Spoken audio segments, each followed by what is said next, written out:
Good evening, everyone, and welcome to the Royals Rundown podcast presented by Royals Review. I am Jake Milham, joined per usual by Jeremy the Sleepless Greco. Jeremy, we a little sleepy this Sunday? Surprisingly, not to my knowledge. I got about 45 minutes, an hour of sleep last night. I don't know why.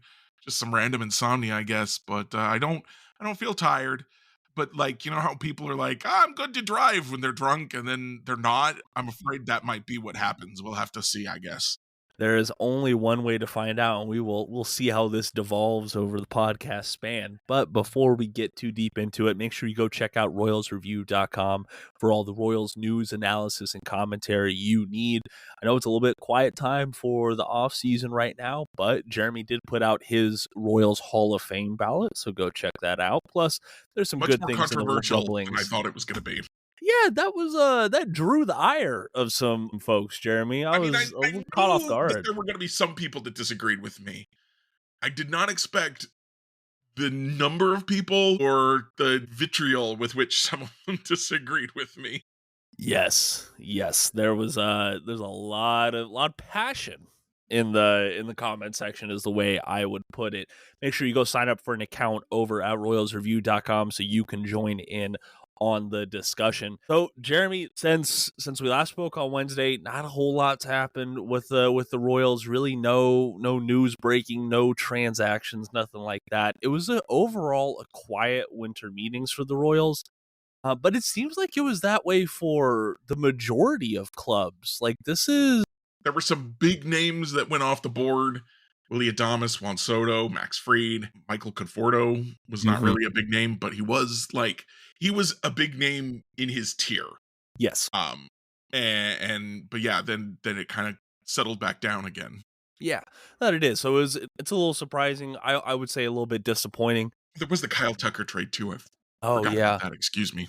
So you know what? We didn't put this on the show notes, but I do want to talk about that a little bit though, because I'm sure that there were Royals fans out there saying like, "Hey, let's go get Kyle Tucker. Let's go upgrade the right field with the best possible option out there on the trade market." But then, like, you see what the Cubs had to give up for 1 year of control of Kyle Tucker. Like, I don't know, for the Royals and a farm system that's struggling a little bit, you don't want to. That's kind of mortgaging the near future with some of your top tier talent to get 1 year of Kyle Tucker. So the thing is, if you get Kyle Tucker, you get first stab at extending him. That's true. And I'm looking at his Fangraphs page right now just to confirm for myself what I already knew. 5 WAR, 4.9 WAR, 5 WAR, 4.2 WAR. The guy has been all-star level for 4 straight years. And last year, that 4.2 WAR was in 78 games. Yeah, that's insane. Half a season. Dude, he was an injured Juan Soto, okay? He walked more than he even walked more than he struck out. He stole 11 bases, so he didn't hit as many home runs. He only hit 23 home runs. But, that's 46 if you double it. 11 stolen bases. I mean, if the Royals could have traded for him, they should have. I don't know that was ever an option. Based on what I was kind of hearing from Ken Rosenthal and others, it sounded like the Astros, like, part of the reason the Cubs package worked there was because of the major league guy, that they got from the Rays last year. You've muted yourself, Jacob. You cannot be heard right now. So I'm just gonna keep talking. That's a rookie mistake on my part, Jeremy. Yeah, thank you. What was his name? Isaac. I don't make me say his last. Isaac Paredes. Thank you. The Astros really liked him for some reason, and that was part of what got that deal done. So I don't know that the Royals obviously don't have Isaac Paredes. I don't know if they could have done that. It might have taken both Jensen and Mitchell to try and pull that off. And I don't, like you were saying, I don't know that you want to trade that, but holy cow, Kyle Tucker is extremely underrated. And it's not like he has a history of being hurt. Right. He played 3 straight full seasons before the injuries last year. You know, he's a guy, and he's 27, so he's still young too, like Juan Soto. That he is. The Cubs should be absolutely ecstatic right now to have him on their team. So it is first and foremost, you've already set a high bar for Kyle Tucker. Like he is very I underrate him quite a People bit. do. I just want to see how he does away from the Astros. You know, that organization does help out, get the best from their players. Plus their home stadium is pretty advantageous to hitters. There's no denying that. Like Wrigley's, known as a hitter's graveyard. Right. No, it's not. But I can go back and look at the numbers and I'll prove myself wrong maybe. But I definitely think that Wrigley is less home run friendly than it used to be called Minute Maid Park. I think they changed the name this offseason. I can't I don't remember what they changed it to. But you look up his home road splits are pretty stark. Here's the thing though. Home is 221. So like Aaron Judge. Yeah. And then away is still 129 WRC plus last year. Still pretty good. That is pretty good. But I mean, the Cubs had to give up Isak Paredes, Hayden Wesneski, which is a good, promising pitching prospect, and then Cam Smith, who they just drafted this year in the first round. Like that's a pretty hefty return for 1 year of Kyle Tucker. Now, I would hope that if the Cubs are pinching pennies right now, like they are, they're going to save up for a Kyle Tucker extension following the 2025 season. He's going to be 27 years old. Cubs don't need to pinch pennies. They have all the money they need. They don't need to pinch pennies on a regular basis, but they do not have to. Exactly. As we're seeing with the Cody Bellinger, like I thought the Bellinger to the Yankees move was a done deal, and then reports came out that the Cubs don't want to pay down any of his salary, and that's like $52.5 million over 2 years for a middling guy. Player option if he does well this year, but that is a lot of risk to put on yourself. Yeah, it is. It's a ton of risk. So I just thought it was interesting. Manager Matt Quatraro, he spoke about it during the winter meetings. The team is still definitely looking for that middle of the order bat, and I would be over the moon if the Royals went out and got Kyle Tucker. Oh my goodness. Can you imagine? That would be insane. Like I would be over that planet that is the moon if they got Kyle Tucker. So instant number 3 hitter. Yes, exactly. And what you push Vinny down, or Vinny probably bats 5th in that scenario. Yeah, I would. You keep Salvi there at 4, and then you push Vinny down to 5. Left there. Yeah. Yeah.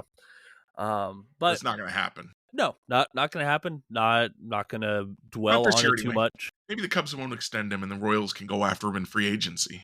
We'll see. After he's still going to be on the right side of 30. Yeah, I wouldn't either. He's gonna rake in. He might not bring in what Soto did, but I would be surprised if he went for under 500,000. Probably if he reaches the open market, just based on what we've seen these superstar outfielders get. Yes, and there's a lot of good players entering their contract years. Like Vladimir Guerrero Jr. is hitting the open market. He apparently turned down a big offer from the Jays to extend him. Apparently so. But himself. Yeah, well, I mean, his running mate Bo Bichette is also heading into his contract year. A couple of good closers out there. Luis Arraez is a guy who's heading into the last year of his contract. Luis Arraez is a different scenario, I think, from those guys in that he's older and all he gives you is contact. Now, he does give you 3 straight batting titles with 3 different teams. So, it's not bad contact, okay? But that's all he does not give you defense. He does not give you speed. He does not give you power.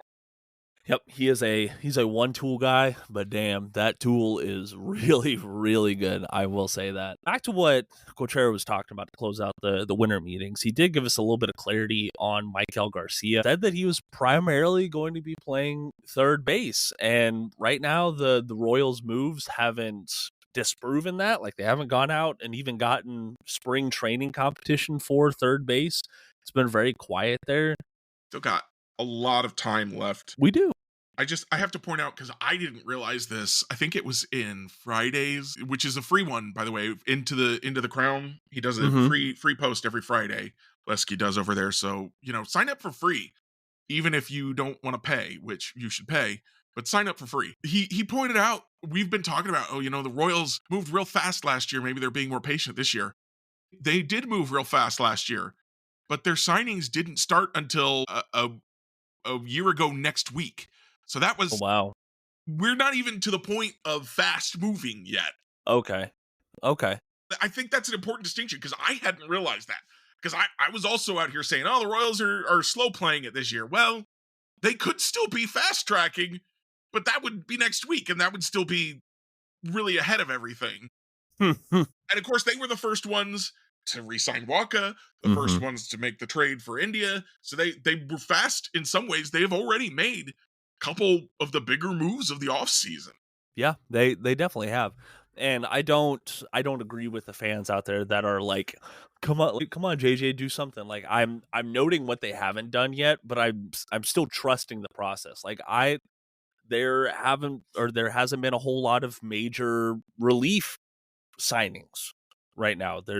You had the Devin Williams trade, but we saw how pricey that trade was. Yeah. I have to like the odds of the Royals trying to add to the bullpen via free agency. Well, that is slow developing, and I have to trust that the front offices know what they're doing. A lot of relievers out there. Uh, And you're not going to sign a Jeff Hoffman until Tanner Scott and some other guys are off the board, right? So the Royals probably aren't in on a Tanner Scott, but some of these other guys that might be at the higher end of where they might be in on aren't going until all of those guys are gone. Yeah. So just gotta preach patience and see what happens. If you want to keep up to date on all the rumors or anything that the Royals are involved in, go to royalsreview.com. Make sure you check out the rumblings every single morning. Go ahead. Can we go back to Maikel Garcia real quick? Because Yeah, sure. there was, what I took away from Matt Quattro's statements about Garcia was not that Maikel Garcia has the starting third base job. It was like, yeah, he's going to mostly play third base, but he's going to move around. Which is a far cry from right now he's our starting third baseman. So it's not exactly a vote of confidence for Garcia to. I think the Royals, and this is what I've been saying all offseason, and really even at the end of the season, I think the Royals' plan for Garcia is and should be to make him a utility guy who's going to start 2 or 3 times a week. And if he explodes, if he pops off and finally breaks out the way that some of us have predicted since last year, then he's in the organization and you find playing time for him.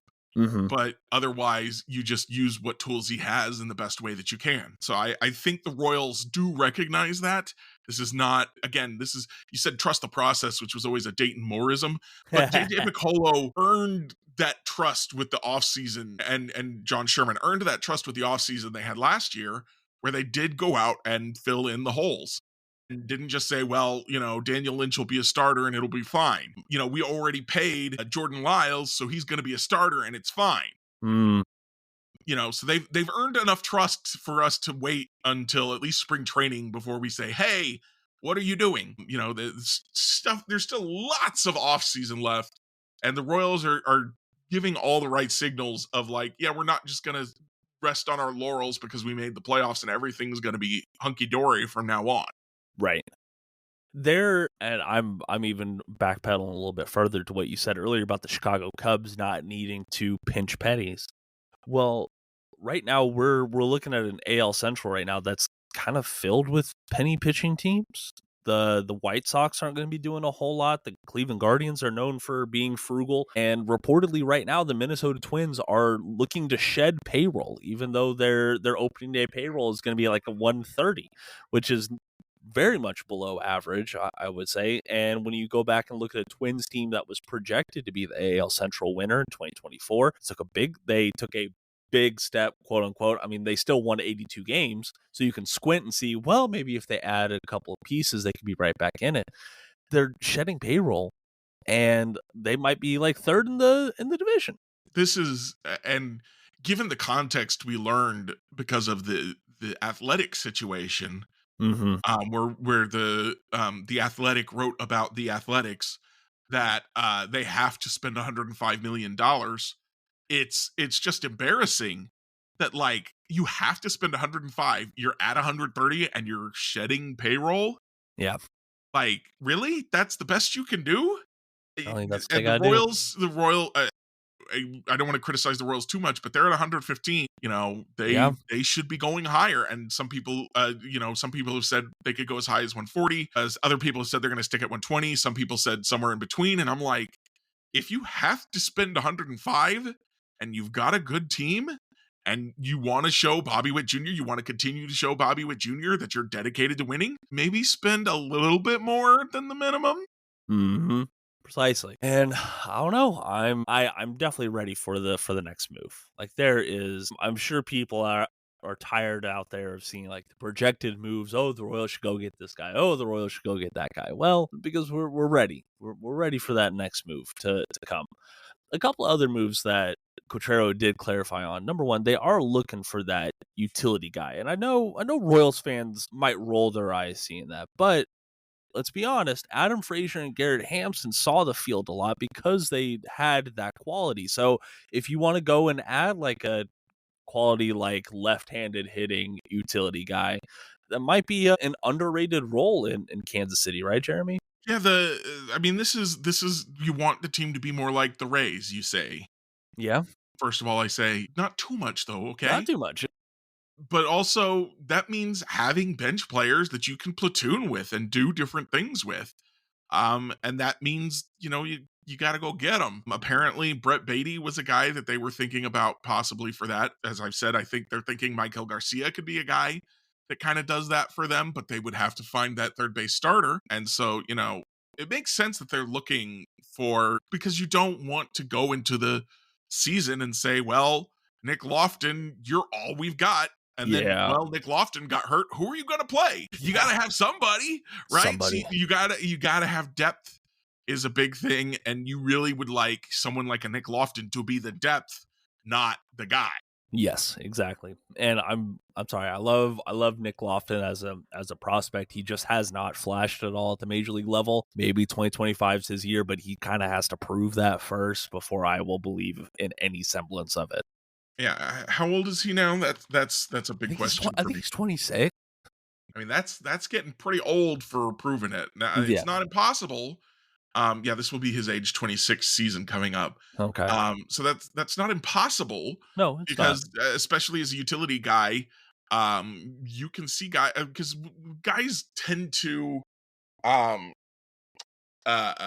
hit their physical maturity between 26 29 in that Yeah. range. So like if he blossoms into a utility guy 27, 28, 29 on his rookie deal, great, cool. But the ship has sailed on Nick Loftin becoming a starter. I think Yeah. he's just never going to reach that level, probably based on his age and what he's shown us so far. But there's lots of room for 28 year old rookie utility guys, or well, he wouldn't be a rookie, but you get the idea. Yeah, exactly. But even then, he's a right-handed hitting guy, and I'm looking at the Royals 40-man roster right now, and like there's a real possibility. Let's say the season started right now, that Nick Prado would be on the 26-man opening day roster. Like that's not a situation He where shouldn't even be on the 40 man. no, he should firmly be on the roster bubble heading into spring training. Like Yeah. it is.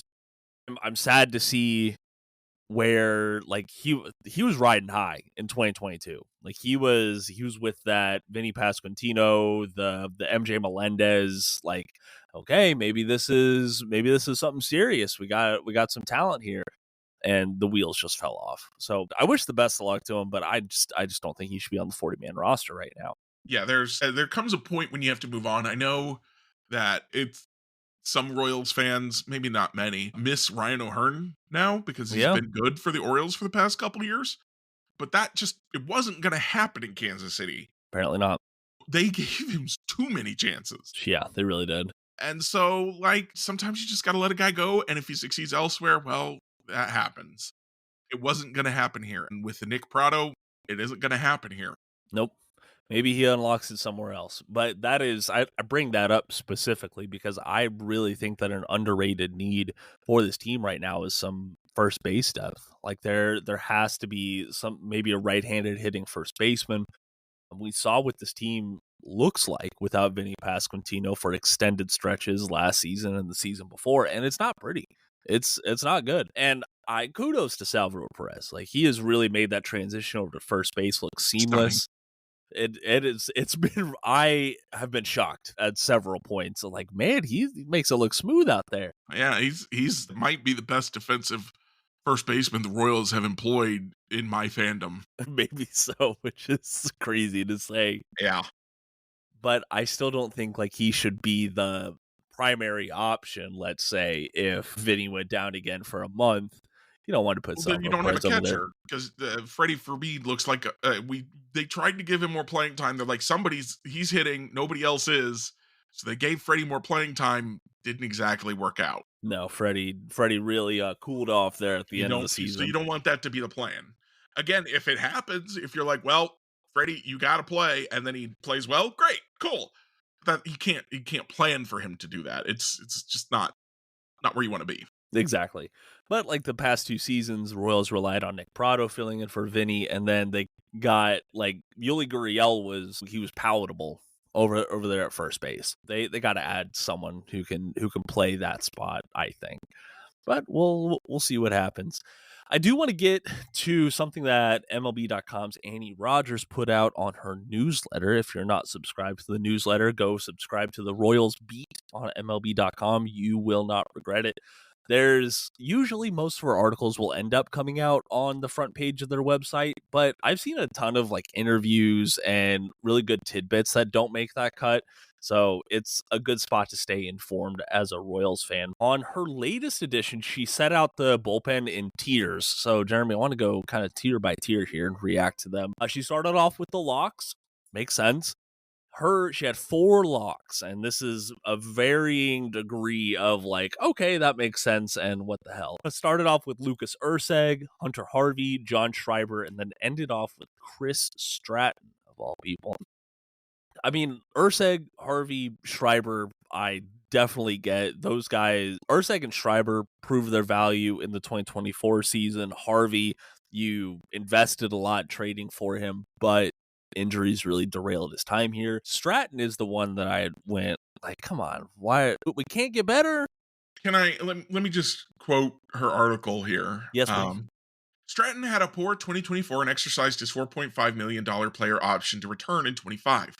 He ended the year on the IL with a right forearm strain, so the Royals are hoping he'll be better when healthy next year and able to pick up middle innings. They could try to trade him or eat the money if they need a roster spot.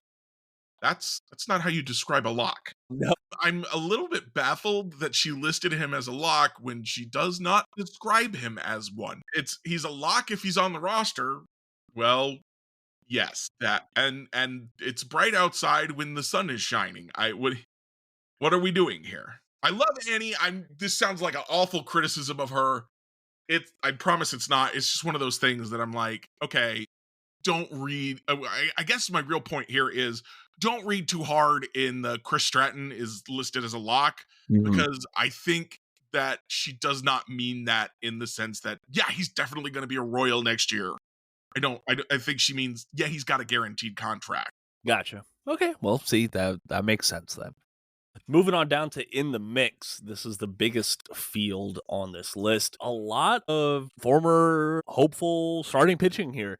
Chris Bubich, Kyle Wright, Daniel Lynch IV, Alec Marsh, Sam Long, Angel Zerpa, James MacArthur, and Carlos Hernandez are listed here. I think the Royals fandom as a whole is expecting and hoping that Bubich makes the seamless transition back into the rotation. I think that's kind of a consensus right now. Kyle Wright is an interesting one. Annie did talk about they might try to play the long game with Wright, slowly build him up and have him start out as a reliever and then move into starting, but we'll see what happens there. Daniel Lynch, she didn't speak about or specifically. I don't see him going back to the rotation. I think he's going to stay as a reliever. What do you think, Jeremy? Yeah, I think it makes sense given the Royals' current depth. They have 2 spots open, and with Lynch, they have 4 guys to compete for those spots. Bubich, who was a reliever last year, Wright, who was hurt last year, Marsh, who was up and down last year, and Lynch. So you don't have anybody that you're like, yeah, definitely that guy. You've got a lot of question marks there, so it makes sense for Lynch to compete for a spot. But I agree he's not going to get it. I also think I look at this and I go Angel Zerpa and Carlos Hernandez. Yeah. A lot of rumors about those two guys. I would have thought Zerpa would be considered a lock unless he was traded, but there have been apparently a lot of interest in Zerpa and Hernandez from other teams. Royals are on the record as preferring to do some trading here.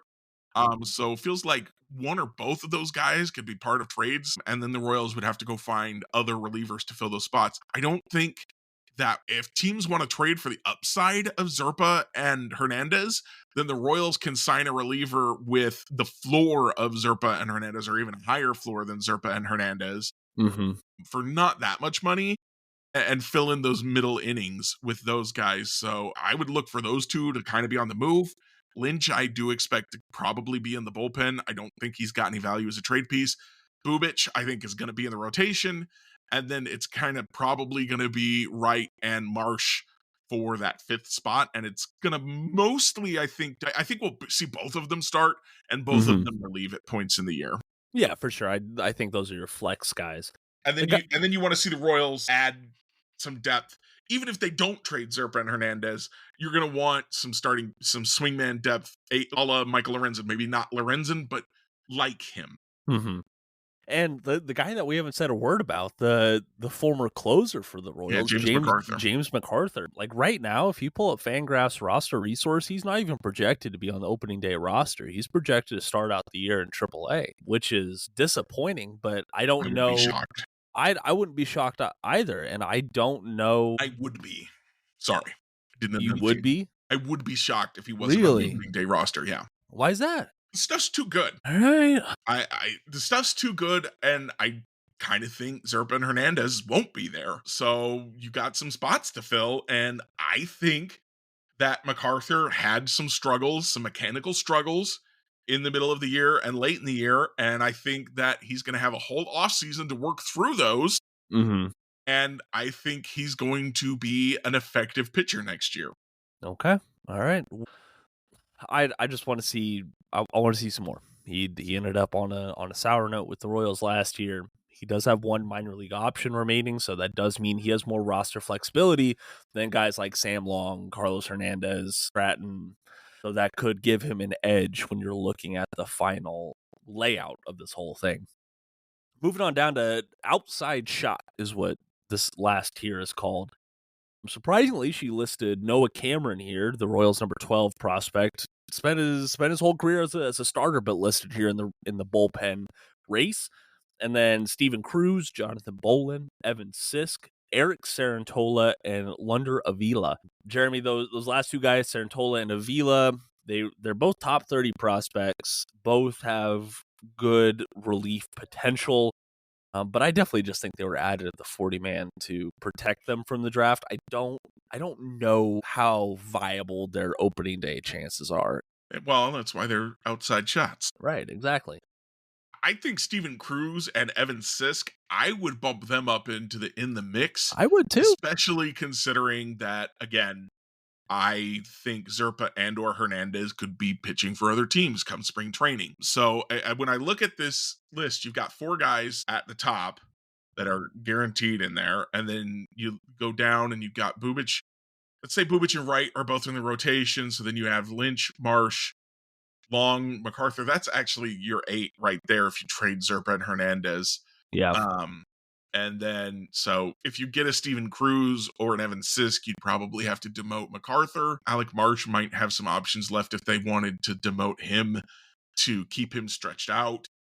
So there's some different stuff they can do there. But I do think those guys are in the mix, especially if you think that MacArthur could start the year in the minor leagues. Well, then one of those guys is going to take that spot. Unless you think Zerpa and Hernandez are still going to be around, which I don't. And even if you go, so Sisk was lights out at AAA level last year. Entering his age 27 season? Yeah, age 28, excuse me. Has his April birthday. Even projected, if he started on the opening day roster, 37 games, 0.1 FWAR, a 3.99 ERA. Like I would absolutely take that. coming from the left-handed side in the Royals bullpen. So I love his chances. I think a strong spring is going to push him into the opening day roster. Bolin, I don't know what the Royals are going to do with him. He's another guy I think is really on the roster bubble. He hasn't really proven as a starter, hasn't proven as a reliever. Like, I think he's an innings eater sort of guy, but that's a guy you can, I know that's. He hasn't proven the ability to eat innings either. I think the best case scenario for Bolin is probably that he gets traded. I don't think the Royals have a spot for him. I think that he's got to hope that the Royals trade him to get someone else and he gets an opportunity elsewhere, because it just doesn't seem like he's going to get it in Kansas City. No, it certainly doesn't. And he did, to his credit, he did really limit the walks last year, which was good, but he gives up a ton of home runs. He has across his entire career, really, which is just unfortunate. But we'll see what happens there. So that's how Rogers lays it out. I think that she has a couple of misses there, a couple of points where we disagree, but overall, solid tier system. And for all the disagreement, it may be could be a disagreement in terms of perspective, whereas she's talked to people on the team and she's like, this is how the team sees it, and we are looking at the team and going, well, this is how I would do it. So the disagreement isn't even necessarily with her, it might be with the team. Yes, precisely. If you want to read this, I know it was linked in the Weekend Rumblings, or you can go just subscribe to the Royals Beat. That's the best way to find it. It gets sent right to your email inbox. Jeremy, I got nothing else right now, man. What, do you have anything else to talk about with the Royals? It's just been a quiet latter half of the week. I felt like there was one other thing to do. So one thing that we didn't talk about that I did think was interesting was that it sounds like Maikel Garcia is drawing some trade interest for some teams because he can play some shortstop. And I believe that when Contreras was talking about him, he even mentioned that like he's the shortstop if Bobby Witt gets hurt. So that's an important thing to remember if the Royals do try to trade him. But MJ Melendez is not drawing any trade interest, it sounds like, which I think is really interesting because a lot of people are like, but the power potential, he could do this or that and this or that. It's like, no one else seems to think they can get that out of him, or else they would be at least talking about him. True. So it's interesting to me. I guess I'm like, it fits my worldview, confirms my biases in that I thought Maikel Garcia could break out last year, and I remain convinced that MJ Melendez needs to completely overhaul his swing, and that is something that is nearly impossible to do by the time you reach the major league level. So again, if the Royals can't or won't trade MJ Melendez, I don't hate having him on the bench for one more season to see if he can finally figure it out. I know he's going to be getting a couple million, and people are like, you don't want to pay that much. And I'm like, it's not your money. And it's not that much money in terms of MLB salaries. Give him one more last chance. Don't name him as a starter and see what happens. But otherwise, yeah, I mean, if he still hasn't figured it out, then you non-tender him next offseason. Yeah. And I definitely think that has to be where his roster situation is right now. He's still really riding off of that potential. But I mean, they've invested enough in him and his development, and they have seen him succeed at different levels. He shows these flashes. He has these really hot streaks. He does. It's like, okay, but just don't stop doing that. But then he does. For some odd reason, it would just be so much simpler if he wouldn't stop. Yeah, and if Bobby Witt Jr. would just always hit 400, I think that would be better too. For sure. Absolutely. I think I'm trying to pull up something or a tidbit on Melendez, because he had like you said, he had a couple of really good spots. I mean, like August, for example, he batted .311, had a .581 slugging, 12 RBI and 12 runs, 10 extra base hits in that 1 month. Like, if you extended that 1 month even over half a season, Royals fans would be feeling a lot different about him. But I'm sure you could say that about so many different players out there. Yeah. Yeah, that's another one, isn't it? We were like, okay, never mind. We're all in. Okay, there he goes. There he is. Yep. Womp womp. All right. Hey, let's go ahead and get to some Royals reviews today, Jeremy. Yeah. Why don't you go and start us off with a quick one? So, real quick before I give my review, I do want to mention I have started writing on my personal blog again Hmm. from the hawkseye.wordpress.com, and it's spelled just like it sounds. It's HAWK, not HOK. And I put a post up there last week about the Fall Guy, just kind of going more into that after I did my Royals review here. I'm working on another post that I hope to have up sometime next week that I told Jacob a little bit about, and he seemed excited about it. So hopefully you all will be too. It's a little goofy, It's gonna be but great. I'm excited for it. I've been told that I'm not allowed to write any more off-topic stuff on Royals Review right now, so I'm like, I still have off-topic things to say. So they're going on the personal blog for the time being. So if you like that stuff, and why wouldn't you? You should check that out. All right, so my review this week, now that I've pitched myself sufficiently, is going to be on the 2024 Christmas movie starring Jack Black called Dear Santa. It's over there on Peacock, I believe. And I love me some Jack Black, and so I was like, I don't like Christmas movies. I don't like Christmas much either. Just lots of stuff there that we're not going to go into today. But Christmas movies are not my thing necessarily. And so I was like, but it's Jack Black. And I know people that like Christmas movies, so I'll try and steer them towards this one so that I'm like, I don't have to be miserable, maybe. And so I watched it with a friend who does love Christmas movies. And for the first two acts, it's a pretty inoffensive Christmas comedy film about an 11-year-old boy with dyslexia who tries to write a letter to Santa and accidentally sends it to Satan, who then shows up and says, I will offer you 3 wishes. And once you wish your third wish, I get your soul. And so it goes, honestly, it's a little bit more intelligent than you might expect that premise to go. Like, the kid doesn't just go, well, what do I need with a soul anyway? He's like, well, let me rules lawyer around this and figure some stuff out. Like, this is a decently intelligent 11-year-old kid. And then you get to like the last 20 minutes of the movie and it goes completely off the rails in not a fun way, in just an absolutely bizarre way. Honestly, the last 20 minutes of Dear Santa kind of remind me of the last 20 minutes of the classic movie Time Bandits, which is my least favorite movie in the history of cinema. So, not a good feeling, but for the rest of the movie, I was just like, yeah, that's fine. And I don't want to spoil what happens in those last 20 minutes, but if you've seen it, you know exactly what I'm talking about. And if you haven't, watch it, and then we can talk about it. Absolutely. My review is going to be over. Wow, I had it in my brain and I just lost it, Jeremy. That's what happens when you let me talk. But my brain goes blank. Yep. That's what happens. I hypnotize you. Yes, with your funny words, Magic Man. My review today is going to be over. No, that's not a podcast error. That was actually me running things out. The Army Navy game. Fine.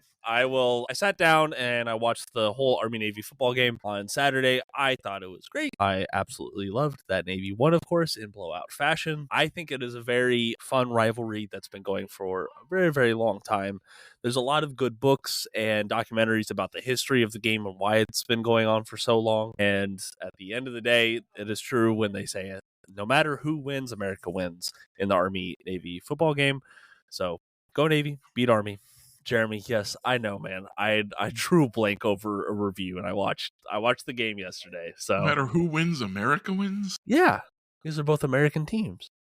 It's both all of the college football teams are American teams. What are we doing? Well, some of them they're satanic schools, and they're collegiate sports. No, I'm too tired for this, Jacob. I'm losing steam too, man. Let's go ahead and get on out of here. Once again, they're Jeremy Greco. I'm Jacob Milham. If you want to continue the discourse with us for some odd, strange reason, you can do so on social media. Our links are down in the podcast description below. But make sure you go check out RoyalsReview.com for all of your Kansas City Royals related things. Let's go and get on out of here. Until next time, go Royals!